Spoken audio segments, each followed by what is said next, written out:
Okay, sharp. So the camera's rolling. All right, guys. Very good afternoon to you. Welcome to the Legacy Experience. Before we start, we just want to say thank you to those of you who have already subscribed and liked our page. If you haven't subscribed and liked and shared, we do encourage you to share all the material that we share right here on the Legacy Experience. So I go by the name of Makosi Dlamini. This afternoon, of course, I'm joined by two amazing gentlemen. To my left-hand side, we have an award-winning Mr. Duke Mazala.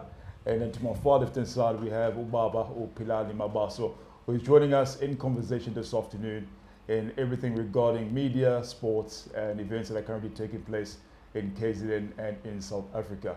Right, Mr. Mazala, I think you can take it away, my brother. Yeah, Mabaso, I don't know, Mina, and you come a long way. I'll just tell a secret. 2014, Teis living AmaZulu. Who was representing you at the time? Tim Sugas. Oh, Tim Sugas. Yes. We spoke at the tunnel, and I was still a youngster, and I'm in this media industry. And he was telling me what happened behind the scene and how Teisa and how Tim Sugas being unfair to AmaZulu. Oh, Robin joke. It's a story, this. It's a story. And I remember you didn't, it didn't go well from your side and the other side.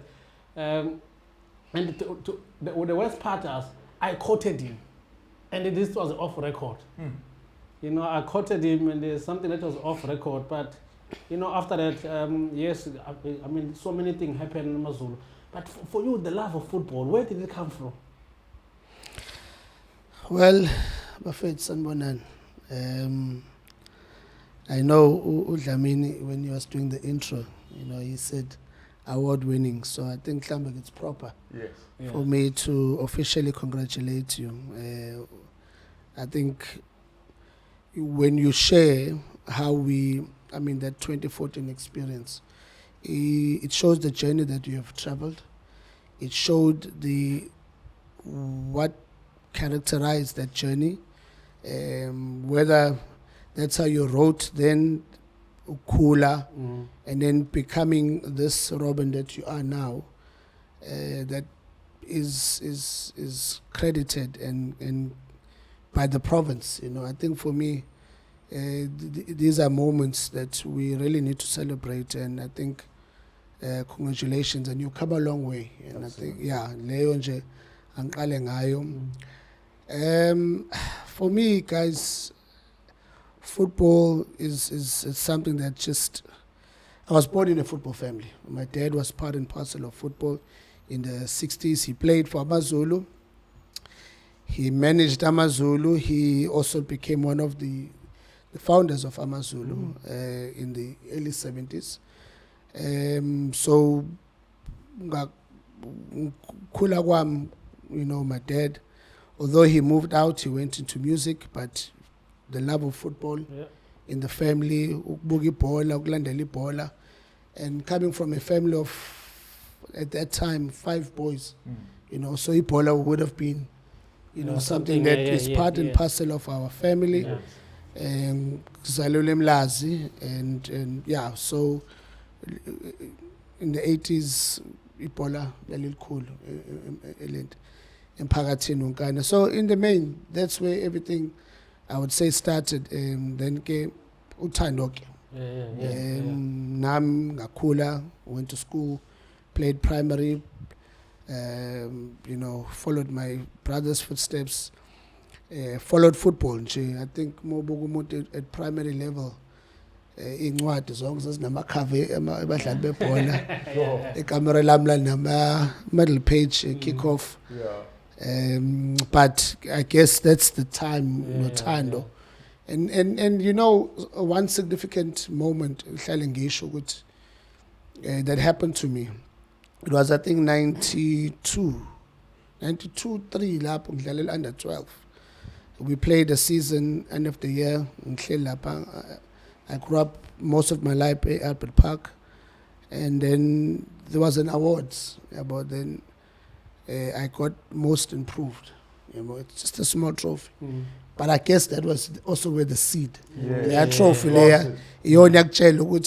I think if people are able to recognize you, should call it talent. Ngoba sonke siyadlala ibhola. Mengane umfana umuntu omnyama ibhola yadlala ulazi noma ungalazi. You know, uma ungalazi uyavinjiswa ukuthiwa babokipha. But uyadlala, but that award for me said, okay, there's a talent, you know. I think it was a major seed that that has contributed many years until where I am today. Then how did the move of AmaZulu came about of being a PRO? Was it 2007? Was it 2007? Yeah. How did the move came about? Yeah. Well, was it because you couldn't, like as I said, there was a seed planted and you wanted to become a footballer? Because many of us wanted to play football. Was that because you didn't succeed being a footballer?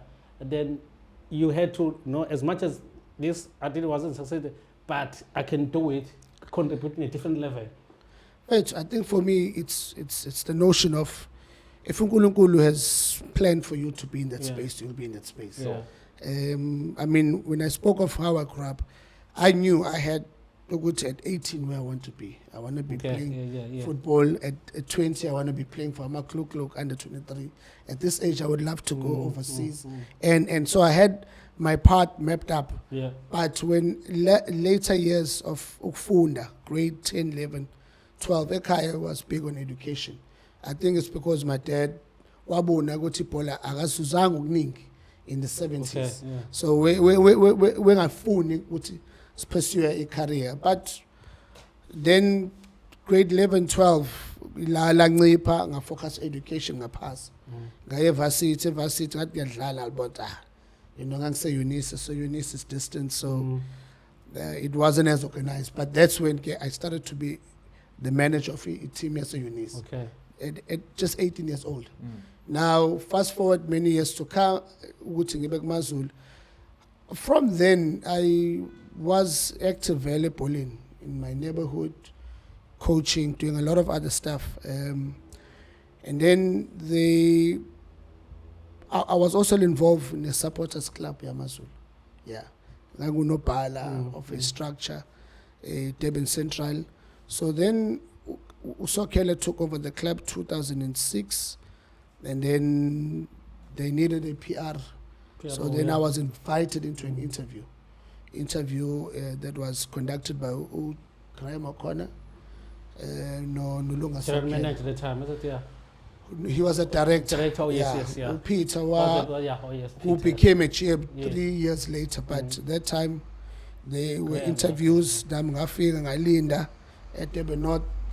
Another guy, Wangeno Puma Namgangena, and then from there, then they just asked Ufuna Malin, you know, Namiga, you know, being a young 25-year-old. I just said, well, let me think about it.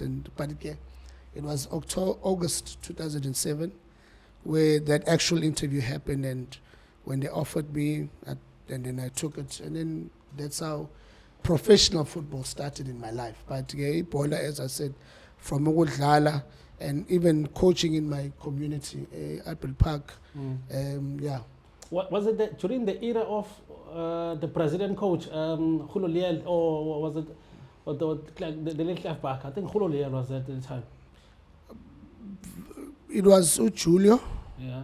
Julio, but when I came in, Julio Gabuyang. Okay. After AmaZulu survived the playoffs. Yes. AmaZulu survived the playoffs in 2007, 7. Yes. That July. Remember, we played Dynamos at the time. Yeah. We thought Suyabuya kwanama negotiations. So I think kwangaqhubeka uJulia wangabuya. Then kwasondeza uClive. Then uClive started that season. Leya 2007-2008 season as the head coach, assistant Joel Fire, and then a couple months later I joined Nel Tovik. And then Shoes was already there, the late Shoes. Shoes, I'm fika Shoes. He was this season. I remember he was part of the playoffs. Yeah, he was part of it, and then Wakali season again. Then he played another two seasons. But yeah, well, I mean, for some people like us, Ushus, we watched him on TV. And then you look at Clive and late Clive and then the late Shoes, 96, these are... And, wow, but even now, Joel Fire, Joel Fire, Bikule Mdenin support AmaZulu.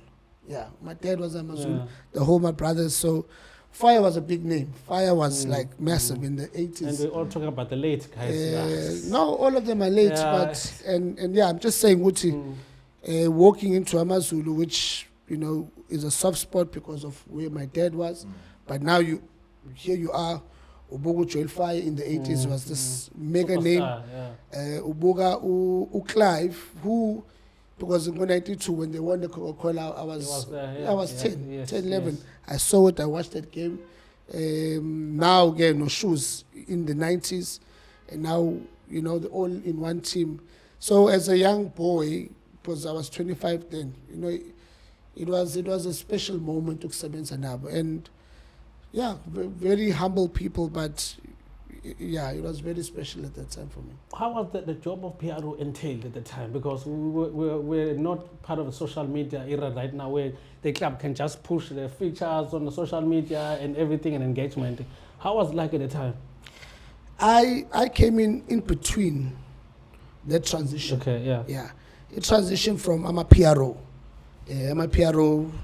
That era yakalama 80s kakul when the NSL yasungulwa ngo-85 where Obamji the clubs had PROs, Chiefs had Louis Chakwano, Sundowns had Alex Chakwano, those were the two recognizable faces. In the 90s kwaqala kwasondela abantu abanjengoPhatco. So ngangena at the time where there was a transition from what? From your conventional PROs that focused on radio, supporter meetings. But it was also a transition because 2007-8, I think PSN nangokhula kwayo, introducing people like Chettle CM came with a whole revolution in the media space where clubs needed to have media officers, clubs needed to do far more than PRO and radio. So you had to write releases. You had to even manage media match. The website, I think, at the time, So it was a transition, which helped me also in the long run because ama-club AmaZulu, Swallows, Paris, Chiefs, they are still even big today in Lentema supporter. Yeah. Amanye ama-club akanawo branch, but so I was able to understand it. Okay, a club has branches. Hambela. Club in AmaZulu, you KZN yonke, nasegoli, will have, and then kwaqala era where PSL started to take, media to another level. The handbook, where it now demanded that the product needs to improve. TV deals, Supersport coming on board. Now things like kickoff times are becoming important. Yes. I was give 2 minutes past 3. It has to start at 3 o'clock. 3 o'clock. Match meetings, 3 hours before kickoff. Phone meetings, 3 days before. So, and then get the era of club having websites. I think AmaZulu had their first website during that time. And then get the whole social media space. Also took the whole digital space took president of Ebola. So. As I said, for me, I came in at the time where there was the transition. But I think, how was it? I think because I was a football person. Sure. I felt very fortunate to see, as much as I'm professional. Satisfaction God gave me an opportunity to still be in the game, still work at a professional. I always still say AmaZulu took a gamble. I mean, I was only 25.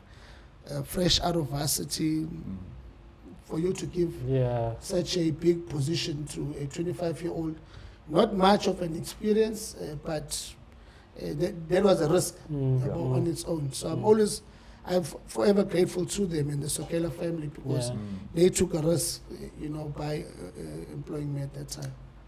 Talking about that, your story is obviously very inspiring. There's a young guy now who's listening to you, who wants to get into sport administration, who wants to get into media, and he probably is thinking to himself, what courses do I have to study?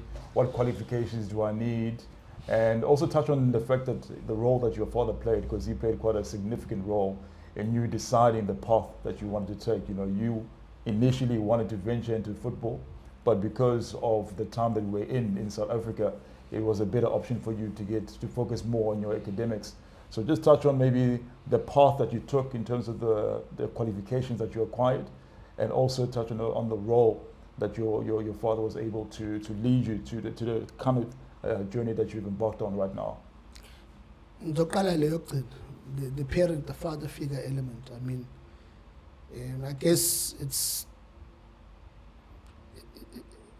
a topical issue these days. The presence of a father in a family, in a boy child's growth, because ubaba, I mean, your first role model as a boy child is your dad.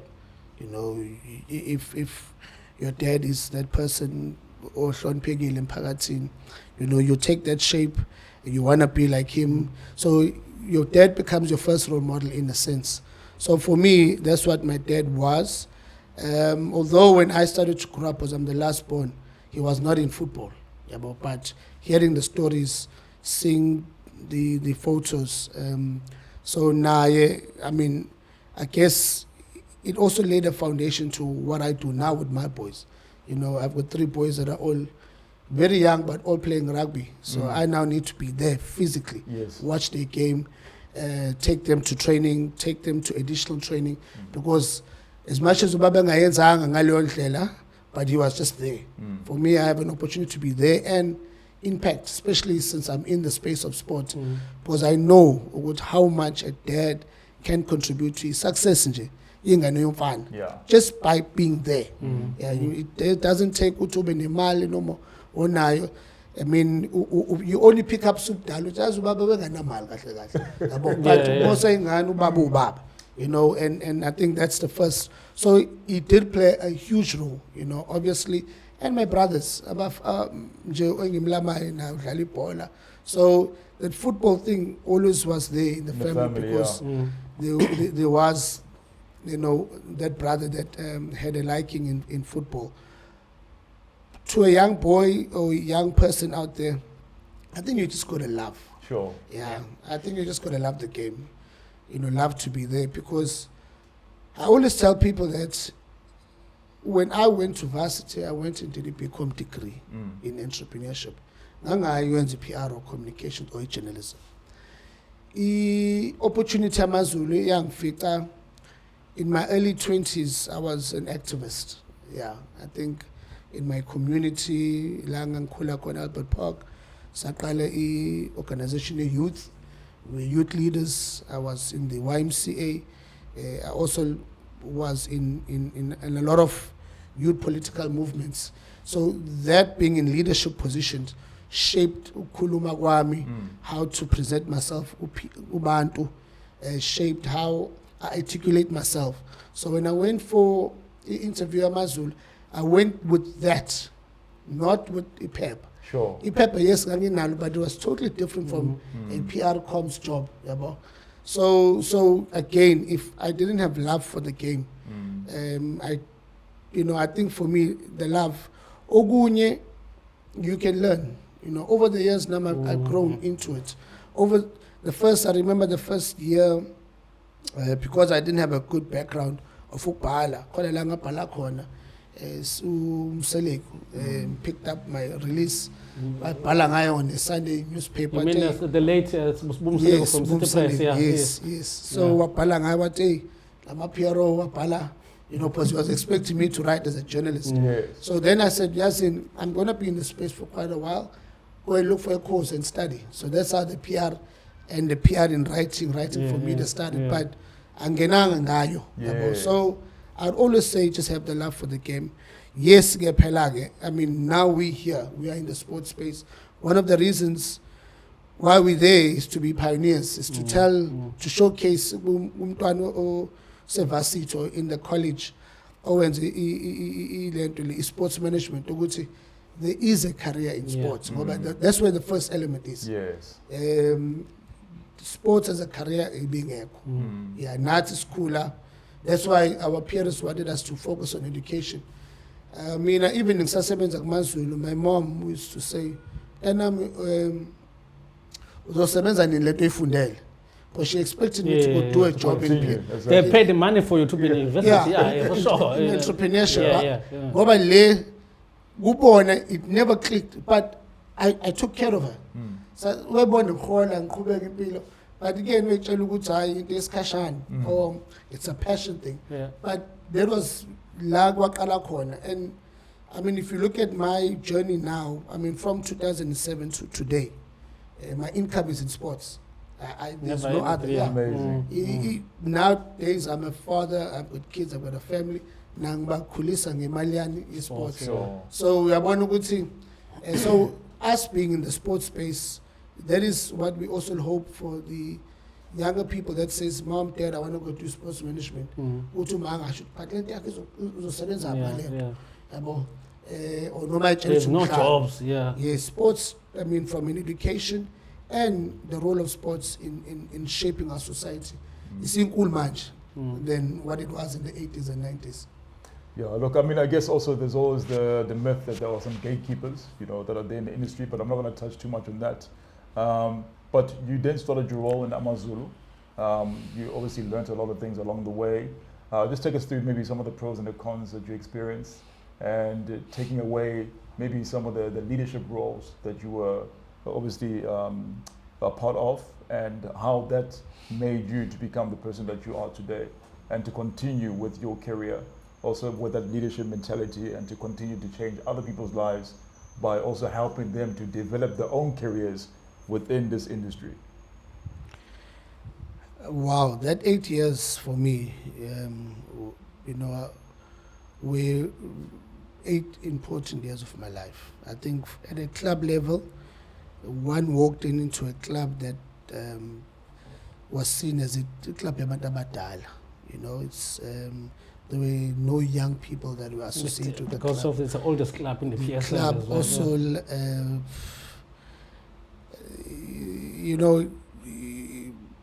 I mean, even people in the industry never took them serious. There was a lot of elements that we had to now come firstly and work on the image. But obviously you don't just work on the image, but you also improve certain things. So when you say I'm going to do something, you really do it, because sometimes reputation is built by when you do good. Yeah, but your reputation you can't sell to me, but I'm a good guy. You show it. Yeah, sure. So we had to work on the image of the club, from the apparel. I mean, those days, apparel was important. So, hey guys, can't we go and look out for a partner, a sponsor? So during that time, I worked with the Reebok. Reebok were the first guys that came on board. The club, we were sponsored by them. Then we had to go look for sponsors. In 2008, SPA came back. There was an association before AmaZulu SPA, but this time coming back as a sponsor. So the club started to look a slight different. 2009, we're like, I think we need to do a rebranding. We then said, okay, let's rebrand the club.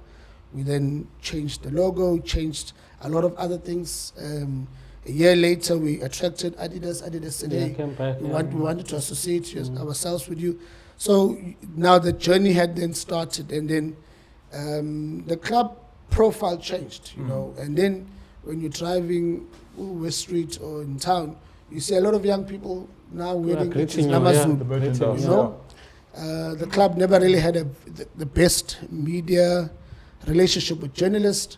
And I remember Sokela took me Dr. Sokela, why don't we just do our own newspaper? I said, no, give me some time, Chairman, let me work on this relationship, It took a while, but before you knew it, now people in the media space started to have respect. The kind of stories that were written were different, because now they saw the improvement. The club looked very appealing. And yes, I think from the Reebok to Adidas days, the jersey was sold in stores. It was accessible. Everybody used to say, but now it was accessible. So there was a whole revolution around just the way people saw the profile of AmaZulu. We had quite a younger team then. I figure during when we were in NFD, that had about Tumsani Ngwenya, Open Mkwanazo, Jan Silo, Shakes, Sanele, Majol. So all that group, then also started to perform. So Makoro came after. So Makoro came after. Yes, okay. But that generation also started to play well, perform. So you had a club that, started to build its own profile, identity, but their respect was different. I mean, that also opened up opportunities for me because I think 2008, one was selected out of the few PRs in the country to go for a training, a World Cup. Yeah, 2010. Because 2010 was coming, so they needed media officers for the World Cup. So myself and a couple of colleagues, I think Otandi Merafi were part of that. Altaf Kazi, Kabelo, Boisilong, we were part of a team. Went to Austria to see how Euro, the comp side. Yes. Yeah, so we learned, we studied, we came back 2 years later, was the World Cup, South Africa, and Umutu actually Tuba Uksabenza World Cup as a media officer of the Durban Stadium. But that again was within that journey of that 8 years. Walked into a department that was just only myself doing everything. I had to deal with media, I had to do writing, I had to do supporters. So all of this 4 years later, it was a lot. So then a club one started to advocate to say, hey, maybe let's get a media officer. Let's get a supporter coordinator. Let's build a department of communications and media. Yes. Than just only myself. Yes, it took a while. Club obviously, I guess any other parts of it, but then I said, okay, can I bring in a young journalist student in journalism? Yes. Student went to DUT. Brilliant. I went through a lot of other people. Yes, I got brilliant. Funny enough, now Ezongongiti, the other guy that is a writer. Njabulu. Yeah, so in fact I had got him. Okay. But I'm leaving for Cape Town, so I can't help. I can only be here for 3 months. I said, show me somebody else who's similar. Then Brilliant. And today Brilliant is still even there. Yeah, that's how he came That's in. amazing. Yeah. So again, he came in just as an intern, but 5 months my boss said, just employ this guy. So Yabona Gutsene, Yes. from the then supporter coordinator. So that whole one-man show became 3 or 4 other people. That's incredible. And the club, really got that respect. We launched a new logo at some point. And the whole marketing went just on another level.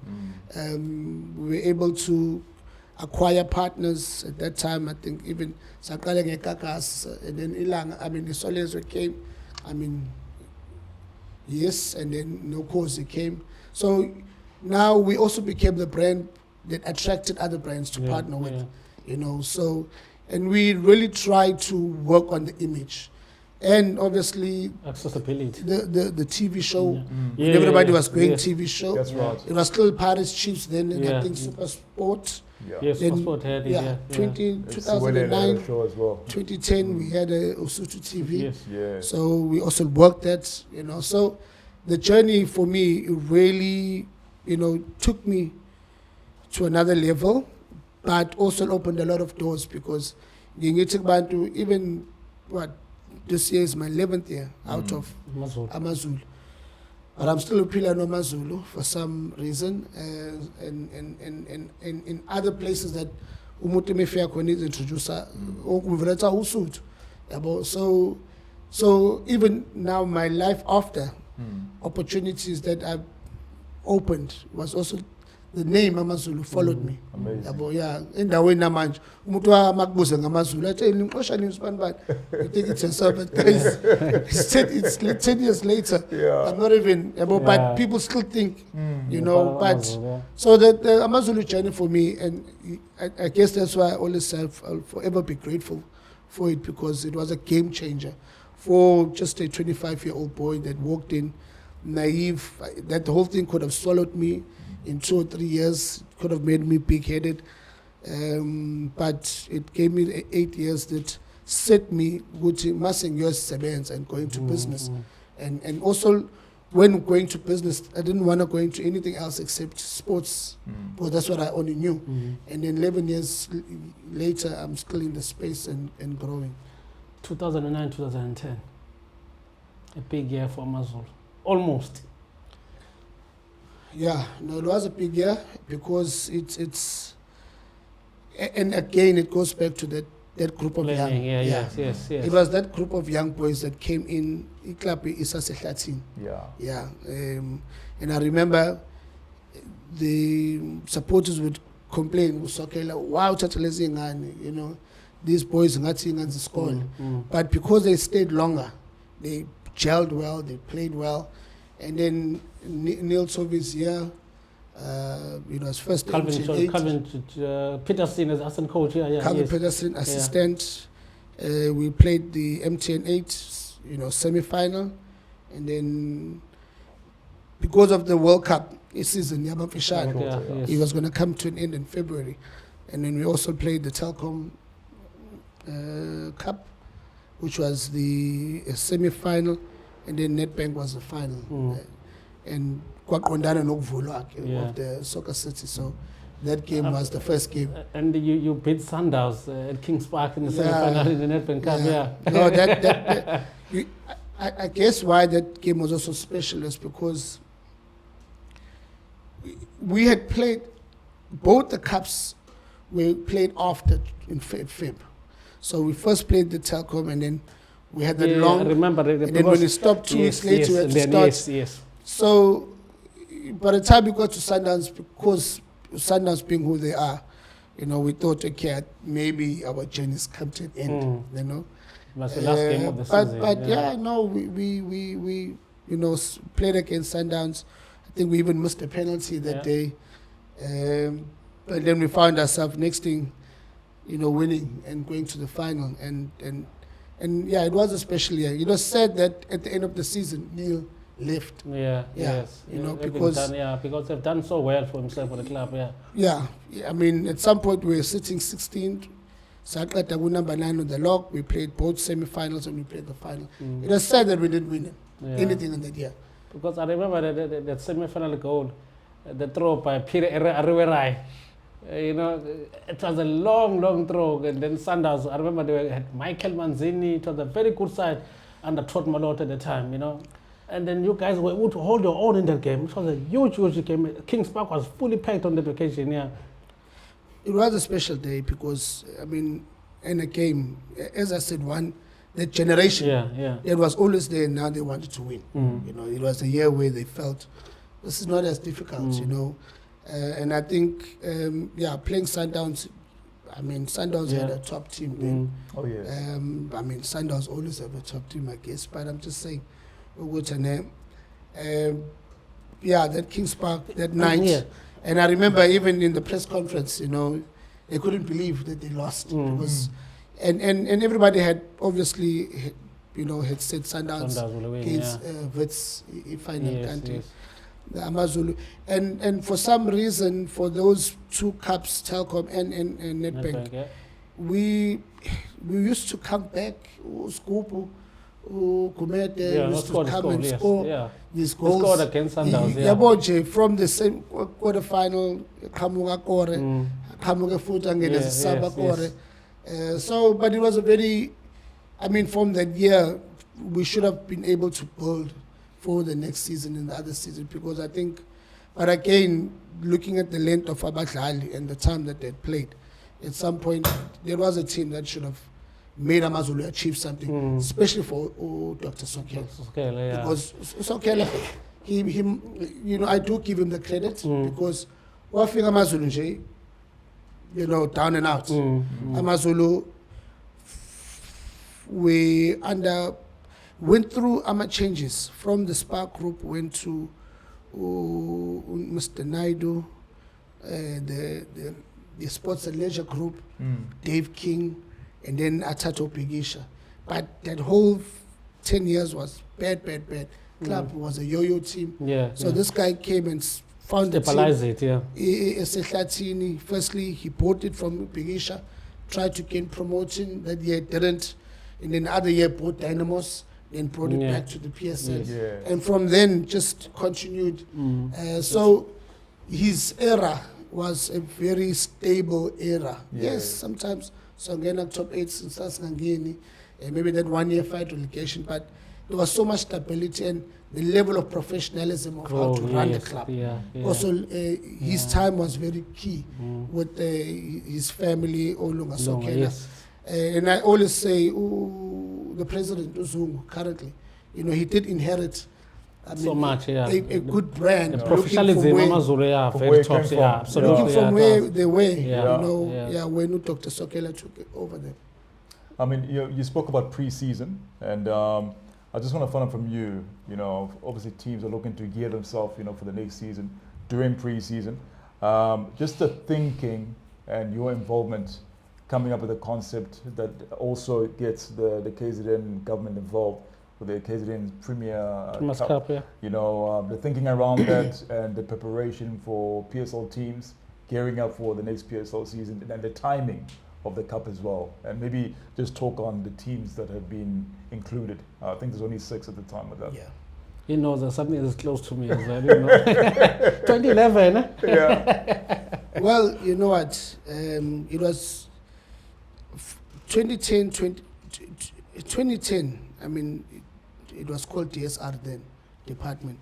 There's a lot of work that they did to promote 2010 World Cup. Very significant figure at that time was Sfiso, the chairman of Richards Bay. He worked at department, I mean, and then World Cup was over. I guess everybody was like, okay, the whole hype is Then 2011, he was also very instrumental in the concept of, guys, let's bring in the 4 teams, ACON, you know, to play in a 1 day. So then the first July pre-season tournament was that one, which you had AmaZulu, Maritzburg, Arrows, Netanda. Those are the 4 teams.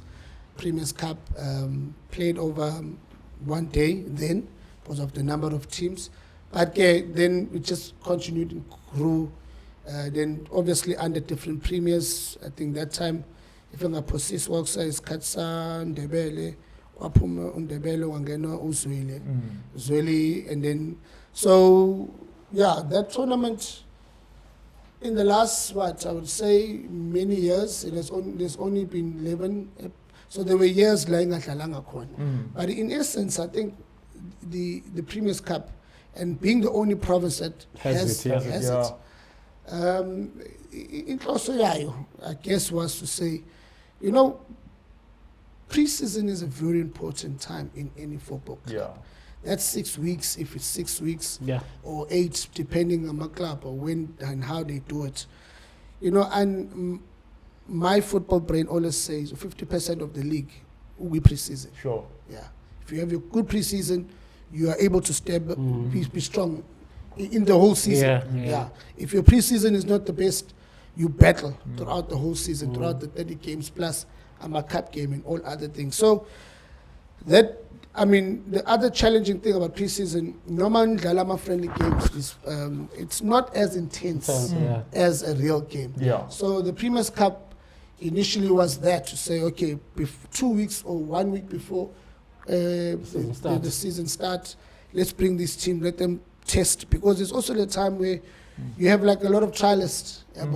Sometimes the trialists don't out, good, we're training, but he needs a bit of in a real game, yes.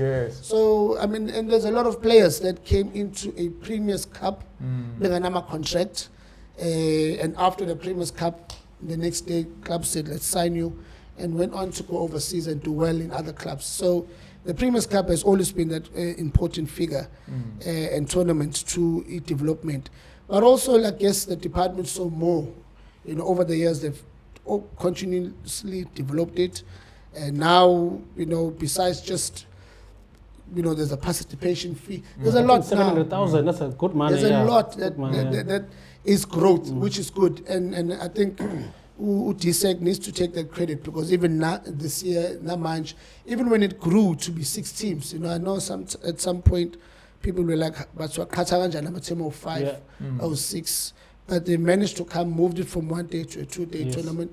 So now with 6 teams, it's played over 2 days. And my association, it's a department's tournament, but just me being associated with it, looking at the pathway that tournament it potentially are. Now it's knocking on doors of sponsors. Now it's knocking on its own corporate identity. Now it's saying how can the tournament be more than just prep Yama team like PSL, but also to get young players getting an opportunity. So it's evolving, and I think the track that ETSEC or the department is on should see that tournament in the next 5 years being, who knows, maybe even inviting one team from outside the province or from the country. And I see they've got the netball now as well, netball Primus Cup. I think started this year. Last year, so you were, Well, that obviously credit goes to the president of netball, Mrs. Ngema. But again, that's how instrumental the football one was. Yeah. That you want to so everybody sees everybody sees the soccer one. It's working. But then I think netball said we want to something similar. Being in the right place, because I'm in between both. One said, "Hey, President, let's go for it." I mean, we'll start it in the even haphazardly, and I know we had a lot of challenges last year, but this year it came back, and it just being a netball, obviously far smaller than soccer, but it's growing. It's becoming now. I mean, even the Premier speaks about it in other platforms to show good it is there. Now, obviously the sky's the limit for it, netball. But I think where it's also important, last day it selected the 2 teams, and I think currently those 2 franchises are in action with TNL.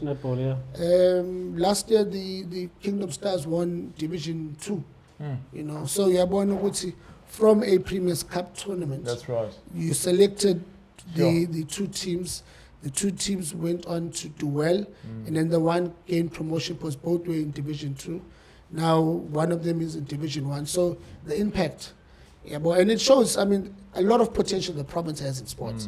I think if we can apply ourselves better and improve on certain things, our province, could become that winning province that we all want to see at KZN. And how were the conversations, initially from the onset, sitting down with the KZN government, having these kind of concepts, putting them together?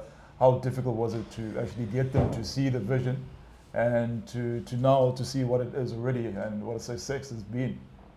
It was challenging because the netball one, we started presenting it around 2022, 23. Yeah. So for us to have the first one in 2025, it was because the first time we presented it was like, I say born, right. But obviously, then the next year, and then the 2024, we did it through what we call the KZN Challenge. But we were a bit worried of using the name. There is that approval that the Premier also needs to say, I give you the authority to use my name. 2024, we did it as a different name. Then 2025, we, again, I would say haphazardly, because some of the things you just said, let's do it. But the Premier liked it, everybody liked it, the department saw, and then this year it came back again. So I think the next 3 years is very key for the netball one, because now it has a huge potential. But for me, I think that the Premier's Cup of netball is just core focus is to commercialize and professionalize the game. Because netball is not the same as soccer. Soccer, Valley, Premier's Cup, teams are getting paid, players are getting paid. Netball is not even at that level. Yes, they're playing TNL, they do get whatever, but that's the only, So netball after 2023 hosting the World Cup in South Africa, Cape Town, there was a seed for the whole country to push that we have a professional netball league, and it becomes commercialized. That let's bring in the sponsors. I know also boys play, but I'm saying since it's historically, yes, sport, female. Let them also get paid and let them also contribute to their families. I mean, we've seen the money of sport, what it does to just a family. Yes. Yeah. Final, but for the talent, mina khona umfana nje uSthembiso Dlamini when we did an insert on Usuthu TV ugogo ethi ngiqala ngayo ubona ifridge fridge I remember that episode. Now I mean some of us khule ama fridge ekhona it's like I mean what's a big deal about the fridge, but to hear ugogo ethi ngiqala ngayo nje ukubona into ekuthiwa fridge edume endlini. So sports has that ability to change lives. So we also want to see the same way in netball. But yes, it's going to take a while. We still have to sell it. We still have to knock on doors, make a call to companies to say, we don't even have to be a big company, but even as small as you may be, but you can contribute to the bigger development of netball. Likewise, even netball, females are playing football, but it's not yet as fully professional. So I think, if we could all come together and really, really advocate for women's sports, because I do feel, mark my word, the next 10, 15 years, that's the next big thing that's going to happen is women's football. Just going back with time with AmaZulu, which player gave you biggest trouble, problem? Oh my God. Against? No, just a player that you had to look and said, oh.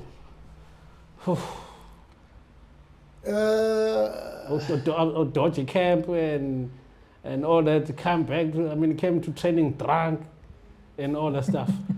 You know what, I think in that corner I won't say who gave a problem, but it gave my work a problem. But until one got to understand him, I'll tell you a story. You guys signed OJ in 2014. Steve Barker is a coach. We came to meet at AmaZulu Kings Park. Should we have to say this on this platform? I'll go ahead. OJ said to us, no, I column in the print because Palinyong. And that was he only did TV. Only said no, he doesn't talk to print. And that was 2015. 2014, 2015, the second half of 2014, 2015. Yes, so he came in 2015 Yes, after he left. So now, this is where I am in now. Guti, Umutu came into this brand in 2007. We worked this thing, we grinded. We did extra things. We had to engage media. We had to actually make AmaZulu become media friendly. And we achieved that. And then on a media open day, that part and I obviously because of his history, but he's not budging. I was not. Everyone else normally and do the interview. He said no. So obviously it wasn't a nice sight, but had to sit down with him and say, hey, and we have partners with media. So the team, no. When I still played for that team, so he had a history. He had something again. So I then said, hey, you know what, we've got 4 months to go. We need this media, so we need to find a solution. Can I just plan a meeting? I think in particular it was a S01EPS06.Philani. But rubbish everyone. So then we had that meeting, Emma Peter called the I think it was both the editors then, and Ambis and I said, let's iron out these things, But that meeting was a success. Then he warmed up and Wabuela but I'm just saying, he, from what we have built, then unexpectedly thinking Uzobalul again, he had come back from overseas, Sundown. So, but you don't think, but for him, I'm not doing it, but so we didn't finish the season. No, he did finish that season.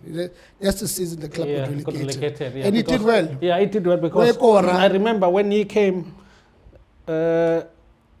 Bongintuli also came from Sundowns on loan. Yeah, Bongintuli came. And the Senegalese, Niang, yes, Mama Niang also came.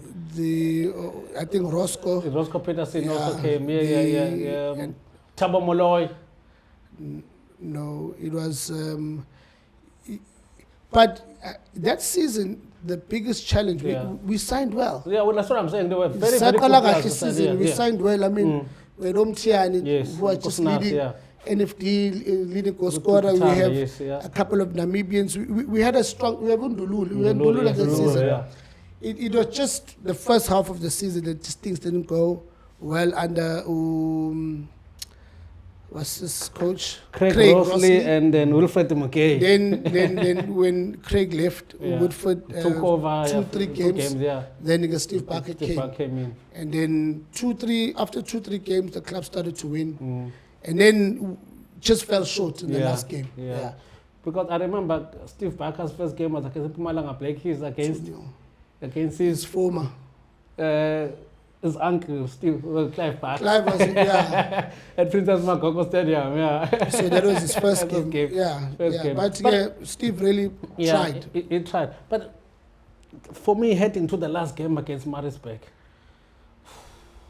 at most Mapeda Stadium, because interesting enough, you guys had to win, and then because also Swallows had issues there, and then cheaper as well, because Maritzburg had needed to win to finish in the top 8 for the first time, and then you need to win and survive. So but how difficult it was to go to the last game, and then because I'll never forget Ndulula missing that one-on-one chance in the last minute. Oh my God! You know what? I think we had a rough season.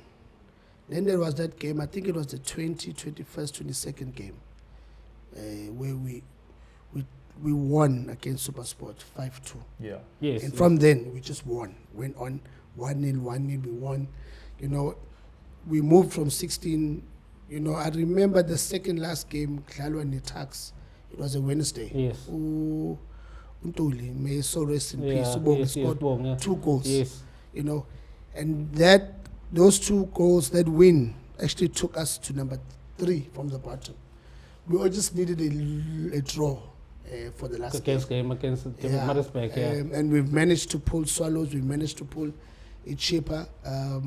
So now we were walking into that game having won a good 5-6 games in a row. And that's where the points took us from a desperate situation to where we should have been comfortable. But you know what? After seeing that day, I always say to people, and I know people like blaming Ndulula, which I feel is unfair. I feel it's unfair because, we need the connection of the ball. I mean, the ball was bouncing nice in front of the goalkeeper. Guys, he should have just finished it off. We mobilized on that day. Imapit was full. Was full. I was there. Everyone else that was there. We're just wishing for us to win the game. We messed up many other opportunities in J. Yeah, that's football. We hit the post. We couldn't hit the now.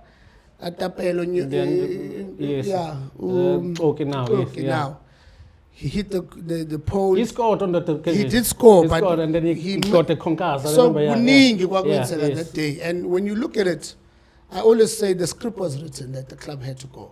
Yeah, I think Jay, Ndulula for me. When you sit, you like, Asquaz will win 5, 6, 7 games. I'll tell you why. Which we were supposed to at least draw. I mean, Sawina, all these games we were on a roll. We were untouchable. We were gaining momentum. We beat even Corneli Koli. Sadla Koni Platinum Stars. Yes, the big fella, yes, yeah. So everything else went well, but it just got to that game. We hit the post, we missed. And John Yeshugutane, if the worst could have happened. Not we should have not conceded 2 goals. I mean, why are we blaming Dulula? Not we should have defended those 2 goals. Strong not So I have always defended to say yes, Pelage. You know, when we had to blame, people wanted to blame somebody, and I feel Dulula became, you know, unfortunate when everyone else missed. And I think the other saddest thing was just unfortunate that Imarisburg also was the first time they got into top for the 8. first under Steve, And then the reason why I'm saying I blame and then you and it looked like our guys had celebrated to relegate, which again wasn't. But everybody says, "Oh, I celebrate so much." And then the club is going down. And people are just falling down because they understand they've lost the status, going down.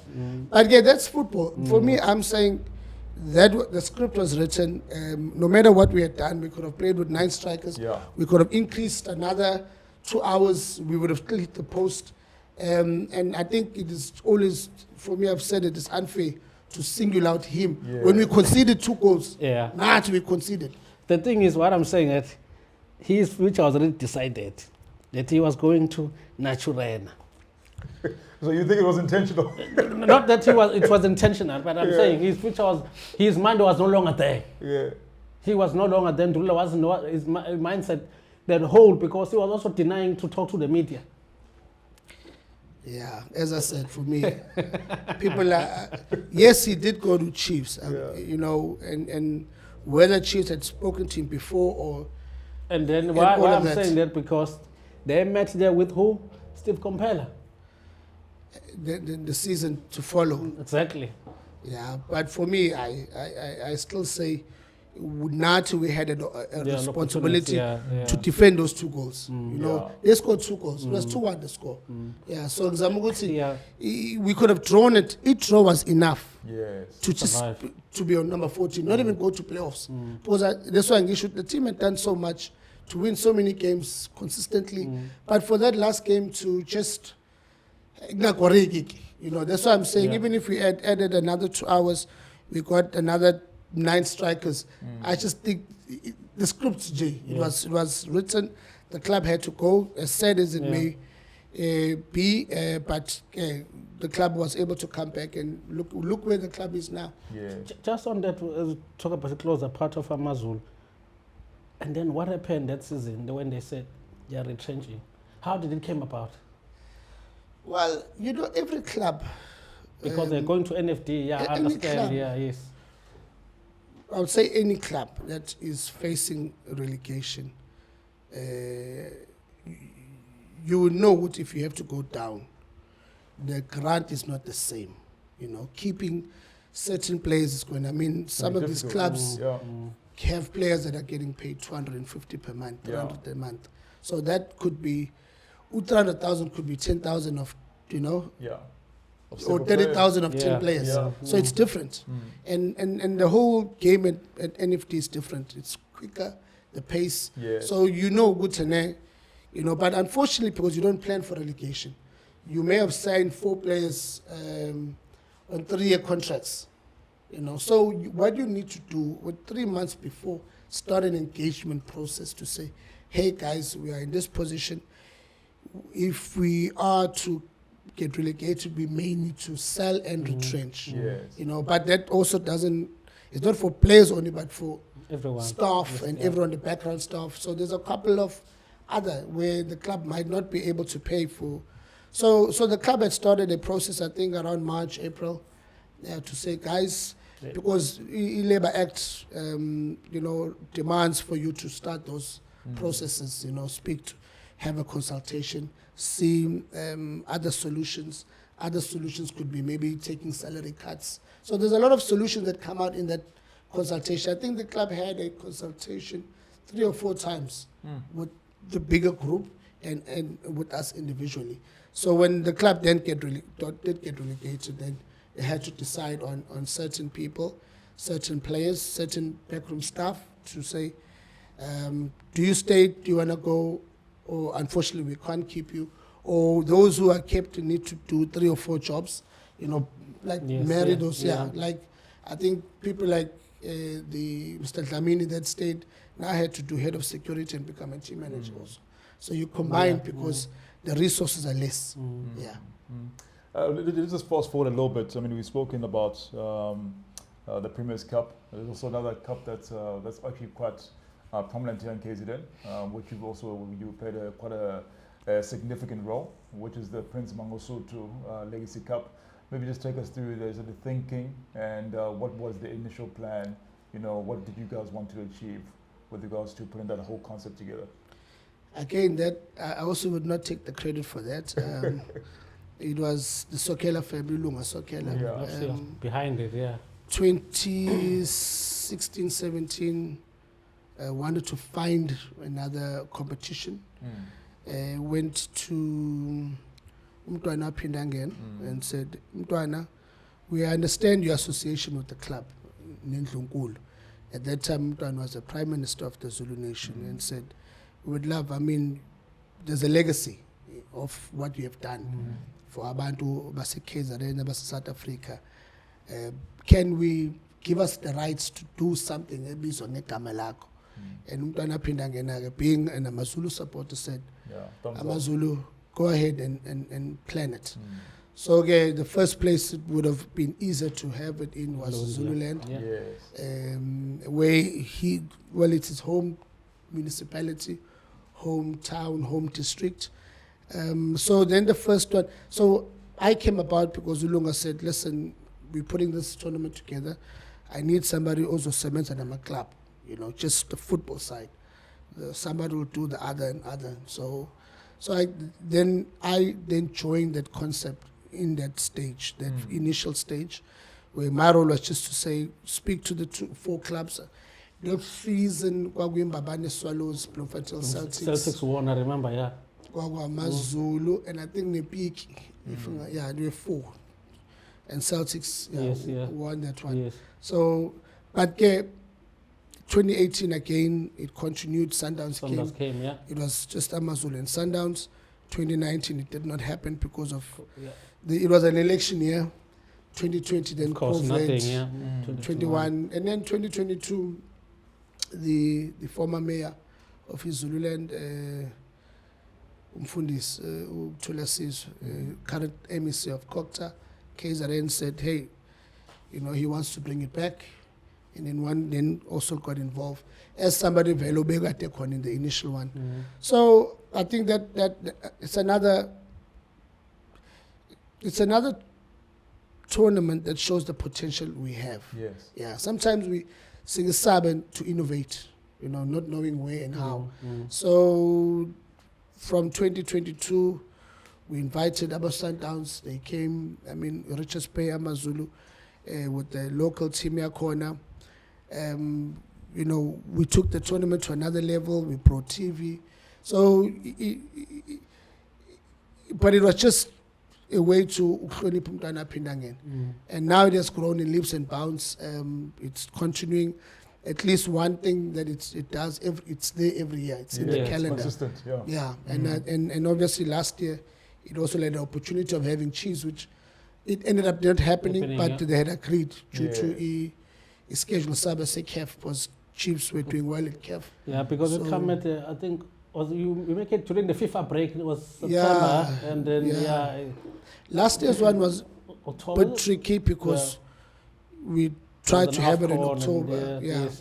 Which by then the preliminary round of CAF would have started, and then the league would have also started the CAF. Exactly. So Chiefs was back to back, the PSL, MTN, and other competitions. So and then there was a time when they had like 15 players injured. So they looked and said, "Hey guys, but again, that's the growth of the tournament. If it can now start to attract brands like as the Chiefs, it shows that it's a tournament that has built itself. It's respected. It's known, and I think that's another tournament that has a potential. I mean, now it invites teams from Eswatini, like Insingizini, and Babane Swallows, you know, and who knows, maybe you could say another club from another part of Africa, because Ia cooler. I think the other growth that at some point it needs to also look into the tournament is, moving it to another place within KZN, because it's not confined to only Lund. Okay. But for now, it's because Zululand municipality are the funding, members, the main funders of it. But you look at it and say, at some point, that tournament could be played anyway. It could be played even like Kings Only 10. Ngokubuka igama likaMntwana Phindangene and the role that he played in our society. It just goes to show you that earlier on you spoke about, you broke branding, you spoke about marketing. These are two very important tools that you need to put your brand out there. You put in all the work with AmaZulu, and you guys were able to get a lot of success through branding and marketing. The current teams that we have now in KZN, do you think, are we doing enough with regards to marketing and branding and to sell our story as KZN football to South Africa and even try and get a global reach as well? I would say, one, at least they are doing something. Yeah, they are doing something. It's always easy when you're not closer to say, Intel up your bed. But when you get there, and I'm saying this because we were like that at some point when people didn't know what we were doing. But then people like, hey, so I do feel there's a shift. But I understand at times it's also about budgets, and I'm saying, if our KZN clubs are able to sell themselves to brands for partnerships, sell themselves better to companies for sponsorship, they would have the budget to do that kind of marketing. It's not there yet, as much as they're doing something. If I have to then take it from 10 years back, some clubs didn't do anything. Nowadays, for example, I'll make an example, Lamont van Colin Arrows. I'm impressed. Sure. And I see they've come a long way. At some point, it looked like they didn't really do much. They were just focusing on the football department, and which doesn't make them that you were wrong, because football is about football. So you can't be focusing on 10 other things, of course, the main core business. But what I've seen the last 2 years, it's very impressive. The image, their social media presence, even that lifestyle kind of show that they have. So here's I'm saying, Durban City is doing something, Richards Bay. AmaZulu always looks like a little bit ahead, but again, I still feel more could be done. I still feel a lot of mind and a lot of innovation to things that sometimes are not expensive, but marketing needs budgets. When we did that rebranding, it cost us. Yes. We had to go to an agency proper to say, as Philani you wanted it proper. You wanted it proper, but you wanted to look at every element of rebranding. Yes. Rebranding is not about logo only, but it's about a lot of other elements. You bring in, how do you attract kids? You need a concept store, you need this, you need that. Yeah. So there's a lot of elements to it. So I'm saying, as much as our clubs, I feel, are doing something, I do believe they can do more. I do believe if they could sell themselves and be innovative, they could. For example, like going to an agency and saying, listen, can you sponsor us? But we don't need your money, we need you to do us a rebranding strategy. A big agency could take that job and say, okay, well, we'll sponsor you with 500,000. It's not going to be cash, but we're going to sit down with your team, rebrand, and deal with a lot of elements, write proposals. We'll also go and look for money for you in different companies that are out there. So that's why I'm saying, yes, but I do feel they can be more innovative, but there's a lot of improvement, I'm also impressed, as I say, I check what Durban City does. Yes. They're born with today. Being a new brand, they're trying. They're playing a final this coming weekend, You see, it also helps when you market and you get to be in the final, because that week you get people talking about you. So I think we have a lot of potential. And again, I would always still say, uhulumeni umondli. Uhulumeni, yes, would not fund this class for success, but Uhulumeni is there to create an enabling environment. And I do feel departments like economic development, for example, could say clubs, we bring in our tourism. Let the KZN tourism fund wherever you go. We'll put in a 2 million. Yes. We'll put in a 2 million. Yeah. Sports will come with the Premier's Cup will give you that 700-800K. Department of Social Development, there are social issues. Clubs, can you do this role? Go speak to, help us to fight crime. We'll give you a 500K. Yeah. So, but if you look at all these monies, already club has over 5 million that a club would have not had. And then with that budget, they could also do more, and it still sells them in the community. Yeah. What's there to achieve from Mr. Mabaso? For me, retirement. I would love to retire and sit and relax. What to achieve? I don't know. I don't know. It depends where God wants me to go. I think end of the day, looking at my journey, you always say to yourself, are you still hungry for this, that? I think it depends, where God wants me to go.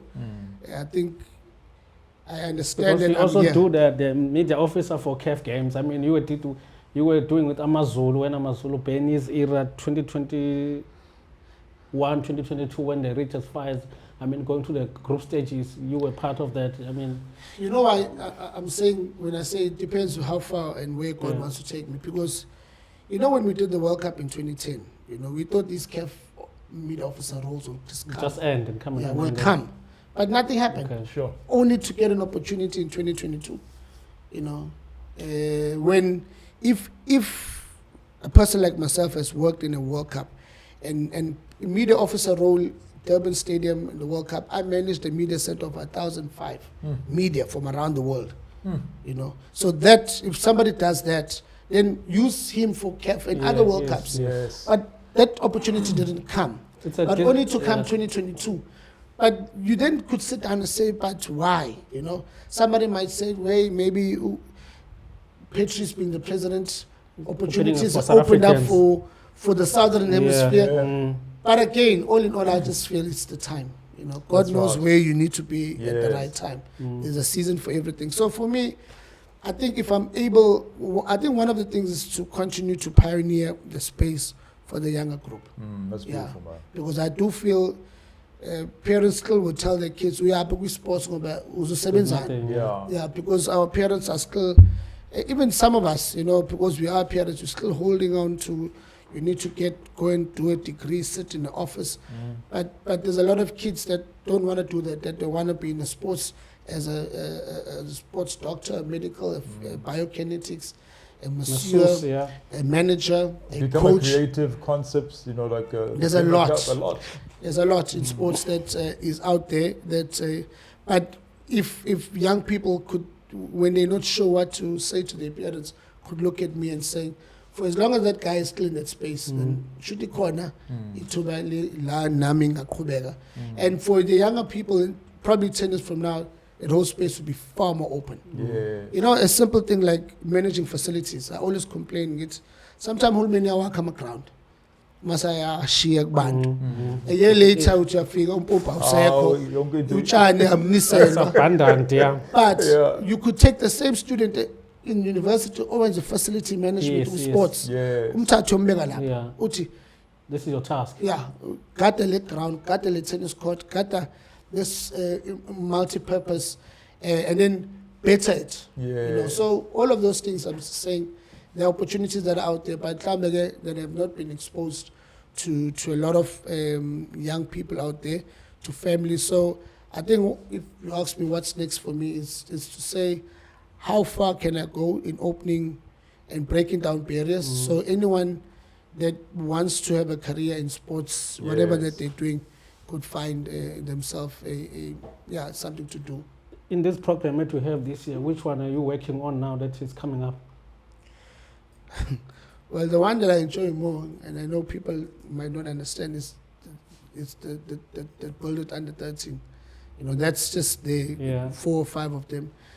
I like it because, at times you have to go into a community, a rural area,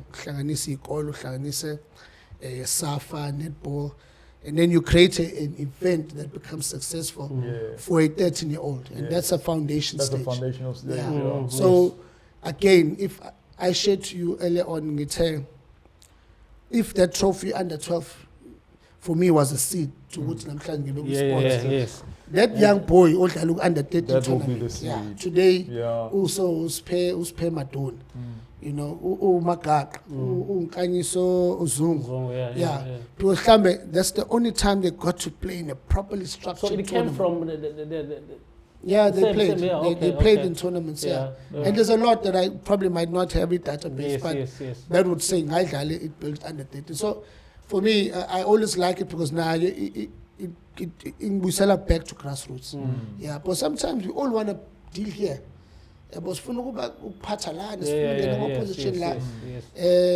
forget that the focus needs to also be there. You need to have abantu that will go in there, grind, create opportunities. Corners of Pumelo from that. You play off the tournament, I mean, I remember we even did a program in AmaZulu. Both about play off the tournaments, Sabatata, Basu we camp, AmaZulu, Batata, Bafaga, Batolele, Ipasare, Glenwood, Nase, Uhlange. We grew to the playing professional. Matuna went to Ohlange, Yeah, Matuna went to Ohlange. So we are born with now, even 2 or 3 boys that didn't play professional, but was ufunda ke manje.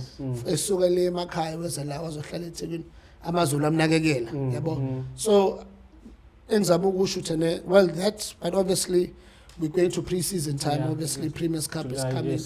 We're going into Nayo Prince Mangosuthu. Another growth part for me is also tapping into rugby to see, I mean, you know, you know, yes, I know it's a bit challenging, but Umudu would love to also grow to there. have something of also because like a sports consultant. I can't be a sports consultant in Yeah. it's not enough. No, you can't. You can't say you're a sports consultant, but it was a ball. Yes. So us or my growth, growth, sporting codes. Job netball is that growth. Athletics. Maybe one day you may say a boxing match that one will have promoted. But that's also to say there's a lot. I guess it goes back to what's next. To show people that boxing needs new promoters, needs new trainers. Yes, netball needs the fresh minds. It needs the best production skills that are there. Up and coming guys who to say, okay, let's market this thing. There's a lot of other sports codes that don't get the limelight in your ball. And grind. And then 5 years, it looks good. And then sponsors want to come sponsor. But there was work that has been done. So before we close, Mr. Mabaso, how important it is for us as KZN to celebrate, you know, our heroes, you know, for the achievements that they've done in the sport of football, and not forgetting the other sporting codes. You know, how imperative is that for us to really just recognize the hard work and the efforts they put in the last couple of years or even in decades? Well, if you have to look at other countries, you know, other countries, guys, they name streets, they name stadiums. Sure. Yeah. Like the questionings of Busa on what, how many soccer players have stadiums in their names? Yeah. Probably 2. Yeah. Ulu no masterpiece Marip. I don't know if there's another stadium somewhere. Even the stadium is none. Sure. For example, Jogwamsani, besingaqanjwa ngegaba lomdlalo thize. I'm making it. I'm comparing a stadium is cool, it's not because it's an stadium. So I don't think we have done enough, but it is important because that's where history. You know, we need to rewrite our own history. We need to. I mean, you know, I was when Kuluma no Prof Mlungisi Ngubane. You know, Prof, the games, in 1985 year pushbacks by winner lab S.J. Smith. But S.J. Smith is a bit of S.J. Smith. I mean, can't we, you know, renovate that stadium and see Bizango Prof Ngubane? I'm making an example, a legend. You know, and I'm mentioning his name. We had Clive Barker, you know, still Kabani Park. Yeah. Someone who won, I mean, the 96 only AFCON that we have. Only him. There's absolutely not even a statue. Nothing. We've got that went overseas. Yeah. So it is important. And again, I'm not going to sit and bash and say we're useless, we're not doing, And I mean, even my involvement with the Legends program is for that, to say, hey, about my legends, how can we better use them more than just say we take care of them? Because sometimes you're like, hey, my legends, no, how can we better use? Hey, Colin, you can still send them back, but those who became legends, because there were a lot of masters, there were a lot of ex-players, but there's one or two that you like, no, he is a legend, like Ochomo, like Okul, like Ontsoling, like Teenage, like Prof, but the numbers are not more, they're not many. But I'm just saying we can do more, we can be better. And I hope as a person of like Durban, our Tigwini municipality, I hope our ITSEC even has an infrastructure unit. We could also do that. And I also feel there's a need for a museum. But if we have a museum that we say it's a sports museum, or it's a football museum. That's right. Yeah, KZN football. Yeah. Abanye uzobabona eDongweni ukuthi kwakhona umdlali kuThuba, the first guy that went overseas from KZN. Sure. Kukhulunywa ngebhola esemsizini. Mina ikhulu baba, and a lot of people bekhuluma lebhola ledlala lapha emsizini. Top football where uyinkantolo manje somsewu lapha ngase that magistrate. But yes. I'm saying so I'm saying you hear these stories, but we don't know much. So if we could also have a museum, then at least we tell could our also story, tell our story, so we know about all these players. Abanye babe babona nje besukunyisa ubuku lo baba segugile ongazi ukuthi uba, but masibexoxela ukuthi yabo thina sesixoxa lo baba 1972 when AmaZulu won the league. Thina sesixoxa lo baba nje ukuthi ushuka wafe helicopter half time. AmaZulu edliwe. There's no image. Ekade igoli edlalela SA Black 11 wabuya but walk from the center line. So those stories we don't have the privilege. But I mean, I think again we cannot wait for people to do it. I think I'm a club. I feel they have a huge responsibility. AmaZulu Arrows that have legends. I think they can have udonga office. Qala lapho lezinto of the Hall of Fame. Just to celebrate the guys. Keep them a jersey. Mhlawumbe ex-player engakabi khona into okunikeza nama 58 caps. Mhlawumbe just go and look and say how yazi AmaZulu noma ku-Arrows thiza thwala wadlala 50 games. Uban. If they're still alive, just give them the token. Yes. So I think again, one need not to blame everyone else. Ilanga, for example, have been there for years. Yeah, but I'm sure we've got my archives. They've got archives. Sure. So I think it's a collective responsibility to say what can we all do to acknowledge just for the next generation. If we want to go forward, we always need to understand our history. And we're losing that institutional memory. That's it. So we do need to do something, even if we capture, even if we do documentaries, we do books, or have indawo la esisoti. Akube isakhiwo nje sokubhalwa nendawo la egcina khona ke ulwazi as a library or as a Hall of Fame museum for soccer legends. Because KZN is big on soccer. Yes. Yeah. Sure, that's very powerful. That's big. In closing, I mean, you've opened up doors for a lot of people. You've come up with concepts that have created a lot of careers. And I think your legacy really speaks volumes. With what you want to see in KZN and what you want to see personally for your life, in just a summary, what would you like to see? If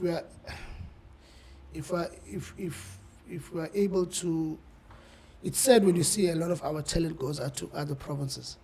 You see top footballers to Abase KZN, Umbegezulu as a KZN.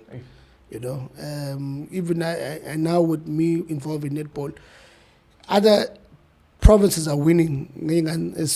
Yeah. We're not can't keeping. retain our talent. Yes, so retaining, because if you bring all that, then no one will touch KZN Sure. in any sports code. Yeah, akekho. If Umbegezelo was playing for one of the KZN brand and other players that, I mean, you look at Ondlovu, you look at, the list is endless of people that are making everyone else shine.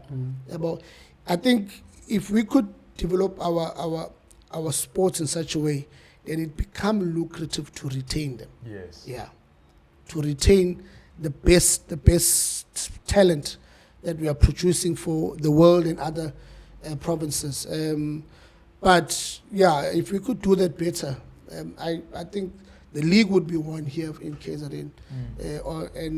We will, I mean, at times you look at Umuto Uzagiti Nene. He's a KZN boy. He's doing wonders overseas. Yeah. I'm saying, look at the talent. So it means we can produce that. You know, we've seen many. Ibala Ngobe, he's a current sports personality now. But I'm saying that's a KZN boy, KZN born and bred. The rugby, same. I mean, the Sharks has a potential. Oh yes. You know, I mean, even with the growth and the investment, but they're not winning the way they're supposed to be winning. Yes. You know, but if we could retain, for me, let's develop our own, retain, and play for the badge. And I do feel KZN has a lot to give. But again, it's not a government role. Yes. You know, it's a collective. Yes. Yeah. Even Our corporate needs to jump in. Corporate needs to come in, the sports fraternity, the federation, Hulmeni, and there needs to be that whole collective effort. Yes. And I do believe if we could do that, you know, we can become the winning nation or the winning province that we want to see. Sure. Yeah. Wow. Well, guys, you heard it. I mean, the legend himself right here with us this afternoon. Mr. Madala, thank you so much for your time. Thank you, brother. Thank you. Mr. Mabaso, thank you so much for your time. Really wise words.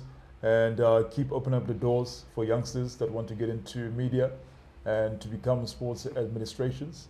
And really, the sky is the limit, like you said, and anything is possible. Before we go, please, and we're saying please, click on subscribe, like and share, and we'll check you out on the next episode. This has been the Legacy Experience. Until the next time, shop shop.